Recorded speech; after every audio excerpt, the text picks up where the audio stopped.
नमस्कार, news India देख रहे हैं आप। मैं हूं आपके साथ सपना। रुक करेंगे देवभूमि की खबरों का। कुमाऊं दौरे से लौटे सीएम पुष्कर सिंह धामी।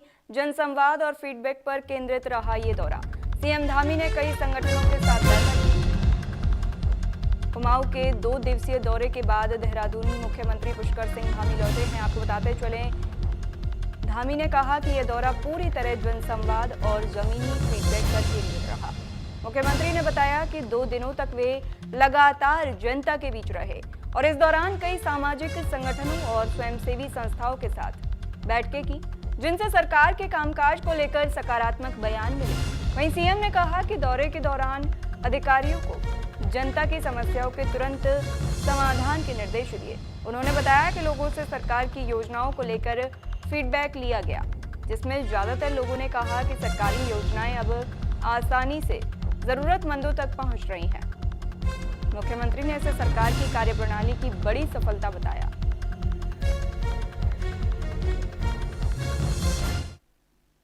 देखिए, अधिकारी, जनता, सबका फीडबैक लेकर समाज के विभिन्न आयामों में काम करने वाले अनेक हमारे संगठन हैं, उन सभी को साथ में लेकर उनके फीडबैक के आधार पर हम समीक्षा भी कर रहे हैं और सभी से मिलते हुए जो राज्य के विकास की योजनाएं हैं उनको आगे बढ़ाने के लिए निरंतर प्रयास कर रहे हैं। नो पेंडेंसी के आधार पर सब काम हो, लोगों को समस्याओं के हल के लिए दूर दूर न जाना पड़े। जो लोग जिसके लिए नियत हैं, जिनकी जो जिम्मेदारियां हैं, रिस्पॉन्सिबिलिटी हैं, वो अपनी जिम्मेदारियों को निभाएं, ये हमने तय किया है। और हमारी महिलाएं बहुत अच्छा काम कर रही हैं। आज उनके स्वयं सहायता समूह बहुत शानदार उत्पादों का निर्माण कर रहे हैं। पहले सीडीएस जनरल विपिन रावत की चौथी पुण्यतिथि सीएम पुष्कर सिंह धामी ने प्रतिमा पर पुष्पांजलि अर्पित की। बताते चले, कनक चौक के पास पार्क में श्रद्धांजलि अर्पित की। सैनिक कल्याण मंत्री गणेश जोशी भी मौजूद रहे। आपको बता दें, देहरादून के कनक चौक के पास पार्क में मुख्यमंत्री पुष्कर सिंह धामी और सैनिक कल्याण मंत्री गणेश जोशी ने भारत के प्रथम चीफ ऑफ डिफेंस स्टाफ स्वर्गीय जनरल विपिन रावत की चतुर्थ पुण्यतिथि पर उनकी प्रतिमा पर पुष्पांजलि अर्पित की। मुख्यमंत्री ने जनरल विपिन रावत के अदम्य साहस, नेतृत्व क्षमता और देश के प्रति उनके समर्पण को याद करते हुए उन्हें उत्तराखंड और देश का गौरव बताया। इस मौके पर मुख्यमंत्री ने जनप्रतिनिधियों, सैनिकों और आम नागरिकों के साथ 2 मिनट का मौन रखकर दिवंगत आत्मा की शांति के लिए प्रार्थना भी की। उन्होंने कहा कि जनरल विपिन रावत का जीवन आने वाली पीढ़ियों के लिए प्रेरणा स्रोत है। जो लोग, जो अन्य अधिकारीगण, उनकी धर्मपत्नी, सभी उस दुर्घटना में हमारे बीच में नहीं रहे। मैं उन सभी को श्रद्धासुमन अर्पित करता हूं। और उनके द्वारा निश्चित रूप से जो काम भारत की सेना को मजबूत करने के लिए, देश की सीमाओं की रक्षा के लिए, सेना को जो शिक्षण प्रशिक्षण के क्षेत्र में अनेक प्रकार का काम उनके द्वारा आगे बढ़ाया गया, उससे भारत की सेना न केवल मजबूत हुई, हर एक हमारे सैनिक का आत्मविश्वास बढ़ाने में भी उनका बहुत बड़ा योगदान था। आज भारत माता के अमर सपूत और देश की गौरव, देश के पहले सीडीएस जनरल विपिन रावत को नमन करने यहाँ पर आए हैं। और मेरा उनसे बहुत पुराना परिचय रहा है। जब वो चीफ थे, मैं उनके पास गया तो मैंने उनसे कहा कि हमारे नौजवानों की हाइट जो है कम होती है और भर्ती में इनको 5 सेंटीमीटर की छूट दी जाए। उन्हें मेरी बात को स्वीकार किया। होमगार्ड और नागरिक सुरक्षा स्थापना दिवस पर औपचारिक परेड का हुआ आयोजन। कार्यक्रम में सीएम पुष्कर सिंह धामी हुए शामिल। सीएम धामी की होमगार्ड जवानों के लिए सौगात। सीएम ने भत्तों में वृद्धि और अवकाश की घोषणा की। आपको बता दें, होमगार्ड और सुरक्षा स्थापना दिवस के अवसर पर रैतिक परेड का आयोजन किया गया। इस कार्यक्रम में मुख्यमंत्री पुष्कर सिंह धामी मुख्य अतिथि के रूप में शामिल हुए। इस दौरान होमगार्ड के जवानों ने जबरदस्त कर्तव्य कर अपने शौर्य का प्रमाण दिया। वहीं इस मौके पर मुख्यमंत्री ने चेक भी बांटे और मंच से जवानों के लिए कई बड़ी घोषणाएं की। इस दौरान सीएम धामी ने कहा होमगार्ड अधिकारी जवान प्रदेश में होने वाले तमाम कार्यक्रम, चारधाम यात्रा, कुंभ कांवड़ यात्रा जैसे कई कार्यक्रमों को सुचारू रूप से संपन्न करवाने में बड़ी भूमिका निभाते हैं। होमगार्ड के जवान हमारे कितनी भी कठिन परिस्थिति हो वहां योगदान देते हैं, इसलिए हमारी सरकार होमगार्ड जवानों के कल्याण के लिए संकल्पित है और उसी संकल्प को आगे बढ़ाते हुए कुछ घोषणाएं की हैं।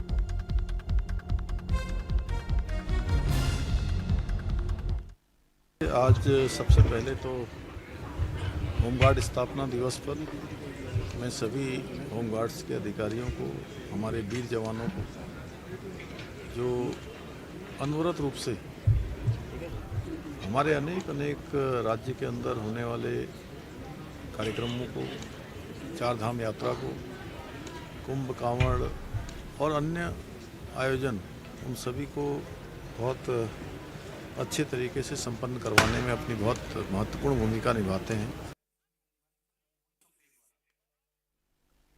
गोवा के नाइट क्लब में भीषण अग्निकांड, उत्तराखंड के 9 लोगों की मौत की पुष्टि, 5 होटल कर्मचारी, 4 पर्यटक शामिल।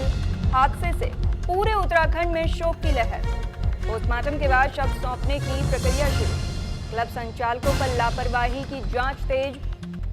गोवा के नाइट क्लब में हुए भीषण अग्निकांड में मरने वालों में उत्तराखंड के 9 लोगों की मौत की पुष्टि हुई है।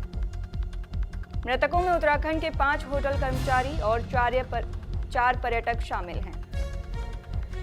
सभी शवों की पहचान परिजनों ने कर ली है। बताते चलें कि गोवा प्रशासन ने शवों का पोस्टमार्टम कराने के बाद शव परिजनों को सौंपने की प्रक्रिया शुरू कर दी है। वहीं उत्तराखंड सरकार लगातार गोवा प्रशासन के संपर्क में है और पीड़ित परिवारों को हर संभव मदद का भरोसा दिलाया जा रहा है। इस दर्दनाक हादसे से पूरे उत्तराखंड में शोक की लहर है। साथ ही स्थानीय पुलिस ने क्लब के संचालकों पर लापरवाही की आशंका में जांच भी शुरू कर दी है। फायर सेफ्टी मानकों के उल्लंघन की दिशा में भी मामले की गहनता से जांच की जा रही है।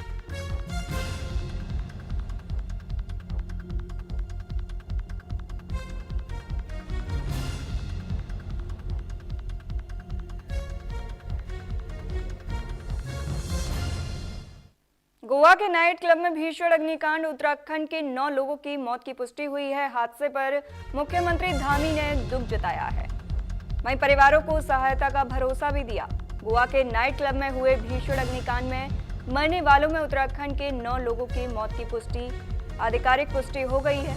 मृतकों में उत्तराखंड के 5 होटल कर्मचारी और 4 पर्यटक शामिल हैं। वहीं मुख्यमंत्री पुष्कर सिंह धामी ने इस घटना पर गहरा दुख जताया। वहीं गहरा दुख जताते हुए मृतकों को श्रद्धांजलि दी और कहा कि ये एक बेहद दुखद हादसा है। इस घटना में जान गंवाने वाले उत्तराखंड के सभी लोगों के प्रति मैं गहरी संवेदना व्यक्त करता हूं। ईश्वर दिवंगत आत्माओं को अपने चरणों में स्थान दे।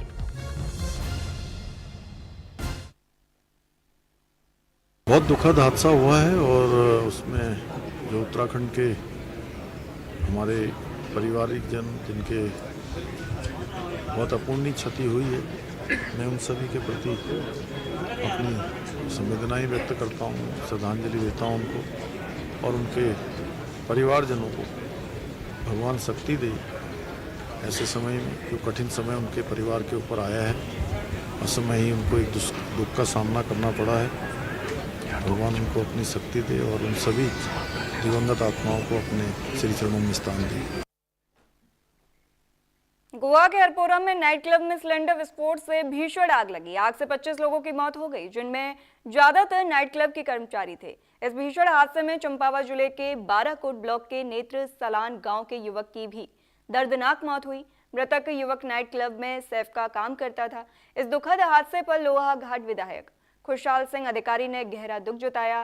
वहीं दुख जताते हुए मृतक के परिजनों को सांत्वना दी। विधायक अधिकारी ने कहा कि यह एक दुखद हादसा था, जिसमें हमारे क्षेत्र का एक होनहार युवक भी आग की भेंट चढ़ गया। मामले में लोहाघाट विधायक ने सरकार से मृतक युवक के परिजनों को तत्काल आर्थिक सहायता देने की मांग की है। वहीं मामले में जिलाधिकारी चंपावत ने कहा कि मामले का मुख्यमंत्री धामी ने भी संज्ञान लिया है।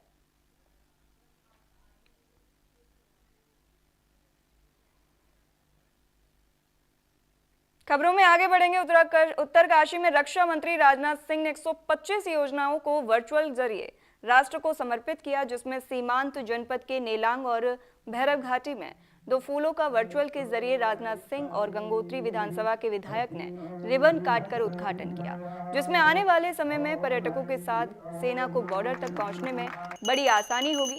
बताते चलें कि रक्षा मंत्री राजनाथ सिंह ने पूरे देश में 93 बॉर्डर पोलों और 28 सड़कों और 4 अन्य परियोजनाओं का शुभारंभ किया। इस उपलक्ष्य में गंगोत्री विधायक सुरेश चौहान और बीआरओ के कमांडर कर्नल राजकिशोर और अन्य अधिकारी मौजूद रहे।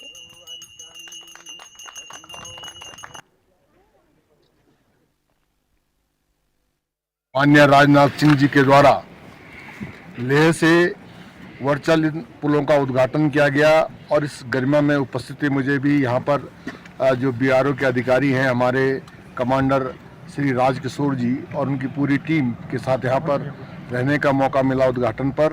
तो यहाँ पर हमारे भैरव घाटी पर जो पुल बना है, भैरव पुल, जिसका स्पान 55 मीटर और ये यहाँ पर नेलांग के पास इसका स्पान 65 मीटर के लगभग है और इन दोनों पुलों को आज जो है राष्ट्र को समर्पण किया जा रहा है। 36 BRTF के अंदर प्रोजेक्ट शिवाली के अंदर 2 ब्रिज का उद्घाटन किया गया माननीय विधायक जी द्वारा। एक 55 मीटर का है भैरव 1 ब्रिज, दूसरा है नीलांग 1 ब्रिज जो 55 मीटर का है, 65 मीटर का है। इसमें बनाने में लगभग खर्चा एक में लगभग 6.5 करोड़ लगा था, इसमें लगभग 10 करोड़ की रुपीज आई है। कितना समय लगा सर? समय में इसमें है कि काम करने में टाइमिंग पीरियड कम मिलता था, इसलिए इसको कुछ समय ज़्यादा हुआ। बीच में कोरोना भी आ गया, बीच में हर्षिल कांड भी हो गया, जिसके कारण थोड़ा समय ज़्यादा लगा। देहरादून के जनजातीय क्षेत्र जौनसार बाबर के 25 गांवों ने समाज सुधार की एक अनोखी पहल शुरू की है। खतशाली में हुई सामूहिक खुली बैठक में 9 बड़े सामाजिक फैसले लिए गए, जिनमें सबसे महत्वपूर्ण शादियों में अंग्रेजी शराब, बियर और फास्ट फूड पर पूरी तरह बैन लगा दिया गया। इसके अलावा महिलाओं के गहनों पर भी सीमाएं तय की गई। देखिए हमारे संवाददाता अमित रावत की एक खास रिपोर्ट।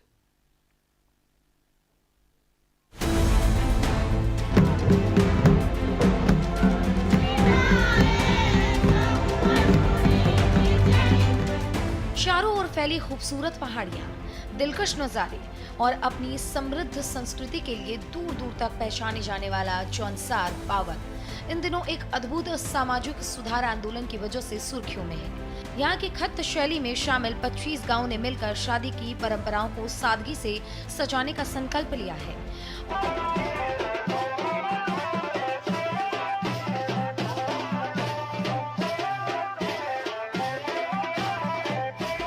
अब इन गांव में शादियों में अंग्रेजी शराब, फास्ट फूड और अनावश्यक खर्च पूरी तरीके से बंद रहेगा। महिलाएं अब शादी में केवल 3 पारंपरिक गहने ही पहनेंगी। किसी भी नियम का उल्लंघन करने पर परिवार पर 1 लाख रुपए का जुर्माना लगाया जाएगा और गांववासी उस कार्यक्रम में शामिल नहीं होंगे। लिया गया कि वो गहने भी 3 ही चीजें रखी और ये दारू ये भी बंद कर दी। जैसे मौकी के यहाँ बकरा ले जाते थे, मिठाई ले जाते थे, उसने भी एक ही बकरा रखा, वो भी अपनी इच्छा का। और हमारे हिसाब से तो सब ठीक ही है। ये अब उल्लंघन करेंगे तो उसका भी दंड सुना रखा है। बैठक में ये भी साफ किया गया कि भोज में सिर्फ मिठाई और फल ही दिए जा सकेंगे। महंगे ड्राई फ्रूट्स और कीमती उपहार पर रोक रहेगी। साथ ही उपहार में चांदी का सिक्का देने की परंपरा भी खत्म कर दी गई है। पहले भी जौनसार बावर के कई गांव खारसी, मनुवा, गहरी और कंदाड़ महिलाओं के गहने पर सीमाएं तय कर चुके हैं, लेकिन 25 गांव का यह सामूहिक फैसला अब महिलाओं में खासा उत्साह भर रहा है। गहने का मंगलसूत्र, झुमके और फूली। शराब भी नहीं परोसी? ना, शराब नहीं है। और क्या क्या रहता है? शराब और फल फ्रूट कुछ नहीं चाहिए। वो सब की सहमति है। वो हाँ, मीट माट भी है, बकरी का तो चलेगा, वो मुर्गा मार्गा बंद करो। स्थानीय महिलाओं का मानना है कि इससे दिखावे पर रोक लगेगी, आर्थिक बोझ कम होगा और परिवार में बराबरी की भावना बढ़ेगी। तो कोई देने वाला होता है वो तो दे भी सकता है, जैसा कोई सेठ लोग वो तो दे भी सकता है। जो बेचारा गरीब है वो सोचता है कि हम भी देंगे, तो उसको ऐसे करना पड़ता है। कोई अपनी जमीन बेच देता है, कोई अपना जगह बेच देता है, कोई कुछ भी कर रहा, क्योंकि ऐसा सोचता है सब लोग की हमारी भी इज्जत है। समाज सुधार की इस मुहिम का मकसद है बढ़ती महंगाई और अमीर गरीब के बीच की खाई को कम करना। इसी उम्मीद के साथ ग्रामीणों ने इस बड़े सामूहिक फैसले को खुले दिल से अपनाया भी है। फैसला अच्छा है, इसमें कोई भेदभाव नहीं रहेगा, क्योंकि ऐसा हो गया ना आज के जमाने जो पहनती है वो आंधा-धुंधी पहनती है और किसी के पास एक फुली लाइक हैसियत नहीं होती है, तो इसलिए ये सबको सम्मान हाँ सबको एक समाज में रहने का। अब जौनसार बावर की शादियों में न तो शराब का शोर होगा, न फास्ट फूड की चमक और न ही गहनों की होड़ दिखेगी। अगर दिखेगी तो वो है परंपरा, सादगी और सामाजिक एकजुटता की मिसाल। 25 गांव का ये सांस्कृतिक संकल्प पूरे क्षेत्र के लिए प्रेरणा बनकर उभर रहा है। मेरी मौजूदगी इस वक्त जौनसार बावर के खूबसूरत घाटियों के बीच में है, जहां पर की खत शैली यानी कि 25 गांव के लोगों ने ये फैसला लिया है कि अब शादी समारोह में अनावश्यक खर्च नहीं करेंगे, चाहे वो महिलाओं से संबंधित गहने हो, फास्ट फूड या फिर अंग्रेजी शराब। अब देखना होगा कि इस पे जुर्माना भी रखा गया है 1 लाख का, लेकिन धरातल पर कितना कारगर साबित होता है ये तो समय ही बताएगा। जौनसार बावर से अमित रावत, न्यूज इंडिया। जौनसार बावर के 25 गांव की यह पहल सिर्फ सामाजिक सुधार का ही कदम नहीं, बल्कि अपनी परंपराओं, स्वास्थ्य और संस्कृति को बचाने का एक सामूहिक प्रयास भी है। इन फैसलों से एक साफ संदेश जाता है कि समाज जब खुद बदलाव का बीड़ा उठाता है तो प्रशासनिक आदेशों से कहीं ज्यादा प्रभावी नतीजे सामने आते हैं। अब देखने वाली बात होगी कि ये अनोखा मॉडल कितनी दूर तक असर दिखाता है और क्या प्रदेश में दूसरे इलाकों में भी ऐसी पहल से लोग प्रेरित होकर ऐसा कदम उठाएंगे। Bureau report, news India. Uttarakhand राज्य विधिक सेवा प्राधिकरण नैनीताल ने कोर कॉलेज हरिद्वार में नशा मुक्त भारत अभियान के तहत जागरूकता और शिविर का आयोजन किया, जिसमें हाईकोर्ट नैनीताल के जज मुख्य अतिथि के रूप में मौजूद रहे। इस दौरान उन्होंने कहा कि प्रदेश और देश में नशा मुक्ति के खिलाफ काफी अभियान चलाए जा रहे हैं। उन्होंने आशा व्यक्त की कि इस अभियान से लोगों में जागरूकता आएगी और हमारा प्रदेश भारत का नशा मुक्त होगा। उन्होंने इस सफल आयोजन के लिए आयोजनों को बधाई दी। इस अवसर पर कई विभागों और स्वयं सहायता समूह ने उनके उत्पादों के स्टॉल भी लगाए, जिसका उद्देश्य आम लोगों को स्थानीय उत्पादों को सुलभ करना है। औपचारिक स्वयं सहायता समूह से जुड़ी महिलाओं और लोगों की आय को बढ़ाना है, साथ ही उनको बाजार भी उपलब्ध करवाना है।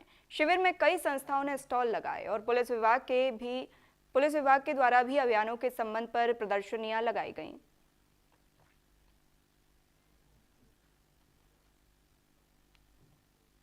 ये नालसा की एक स्कीम है, डॉन स्कीम, जो ड्रग अवेयरनेस स्कीम है 2025 की, उस पर फोकस्ड स्कीम है। और माननीय मुख्य न्यायाधीश महोदय का ये निर्देश था कि एनडीपीएस से जो प्रभावित लोग हैं, नार्कोटिक ड्रग्स और साइकोट्रॉपिक सब्सटेंस, उनको चिन्हित किया जाए और खासकर स्कूल्स, कॉलेजेज, जो युवा वर्ग है उनको चिन्हित करके उनके संबंध में ऐसा अभियान चलाया जाए जिससे हम उन लोगों को नशे के दुष्प्रभाव से बचा सकें। मुख्य उद्देश्य इस कैंप का यही था। इस कैंप के माध्यम से हमने बहुत सारे गवर्नमेंट स्टॉल्स लगाए और समाज का जो सबसे पिछड़ा तबका है उस तबके के लिए कुछ सरकार की जो योजनाएं हैं वो सारी मुहैया कराने की कोशिश की गई है।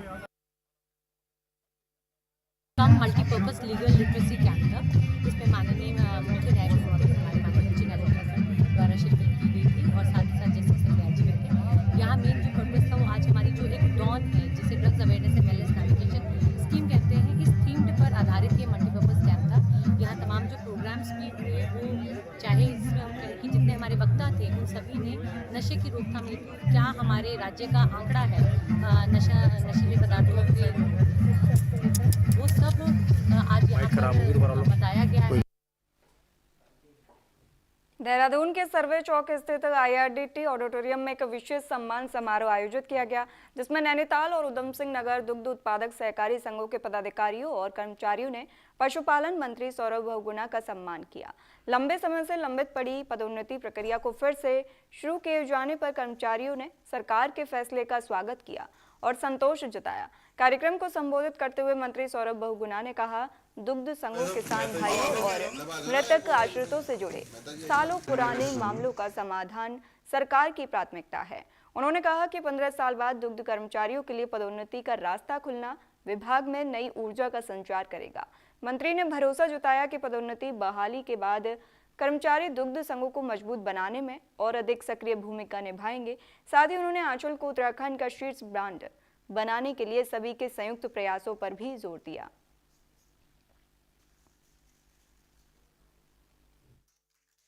सबसे पहले बधाई दूंगा सारे जितने भी अधिकारी हैं, क्योंकि बहुत समय बाद उनकी बहुत पुरानी डिमांड रही है। उधम सिंह नगर में 17 साल से, चंपावत जिले की 17 साल से और नैनीताल जिले की 14 साल से पदोन्नति नहीं हो पाई। वहाँ के अधिकारियों को ये बेनिफिट नहीं मिल पाया था। उसको हमने उसका रास्ता साफ किया, उसको रास्ता हमने निकाल के जियो दिया है। अब उनकी पदोन्नति हो पाएगी। तो मैं समस्त कर्मचारियों को बधाई देता हूँ। और एक मैंने आज निवेदन भी किया है मन से सारे दुग्ध संघों से कि हम सबका लक्ष्य एक ही होना चाहिए कि हम उत्तराखंड को आंचल में नंबर 1 ब्रांड बना सकें, आंचल को उत्तराखंड का। खबरों में फिलहाल इतना ही। रुकते हैं एक छोटे से ब्रेक के लिए।